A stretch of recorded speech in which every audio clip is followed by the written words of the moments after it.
Well, a quick little repair. Seems like every time we turn around, something else happens. This is the 119-gallon big galvanized tank, probably 50 years old. Thought it had a hole in the bottom, but that pipe right there had sheared off. And we'll eventually replumb everything. It's all done in thin wall. And this being the old Baptist church, they just did what they had to do, and they sure cut corners. But anyhow, got to get this in, get it back in the corner, get her shimmed up. She's on a little makeshift concrete slab, and get it in, plumb in the water. Been without water for 2 days, so we'll pick back up on this when we get her plumbed in. Yeah, due to the unlevelness of that concrete pad, I've got 2 wedges on there, cutting 4 more out of this 200-year-old oak that actually went, what you saw the build on the 1939 Delta jigsaw. So I'm gonna have to do that, and then I'll grout in around and put metal shims, but oak will hold up just damn dandy.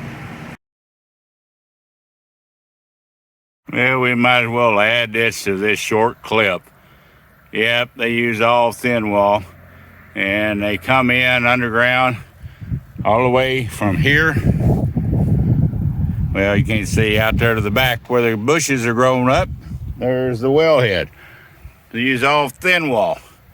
The 1 3/4, that's the electric line, and the 1 inch is the water line. Good night. Well, life goes on. All right, back on the well house repair water line. We're all plumbed in. Some of the existing materials I reused, end up putting a union right here, so that way it's going to be easy to bust down. Maybe this fall we'll come in here and put all Schedule 40 in. And let's see, I'm working right here kind of in a real close area. That's the line that comes from the well up, and we're plumbed back in, and we've got the regulator back on. And while I'm at it,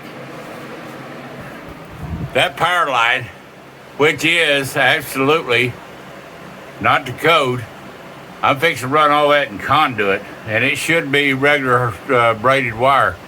But one day, whoever buys this, they can redo it coming from the power meter. Gonna take conduit down the wall. Pretty easy digging so far.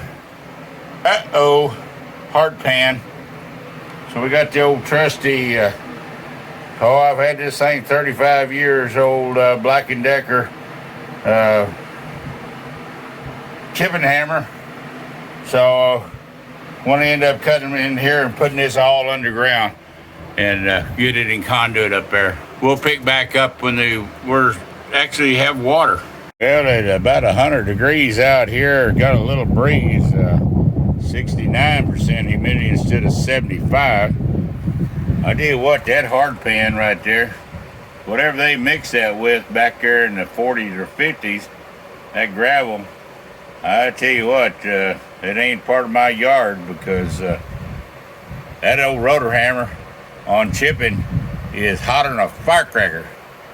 And only got about 24 more inches. Yep. Okay. Well, my compadres are out there, my great creators at the Bash. I hope you guys are watching this, because I ain't having a whole lot of fun here in Texas. I wish I was out there with you at Shane's Bash there in Rancho Cucamonga.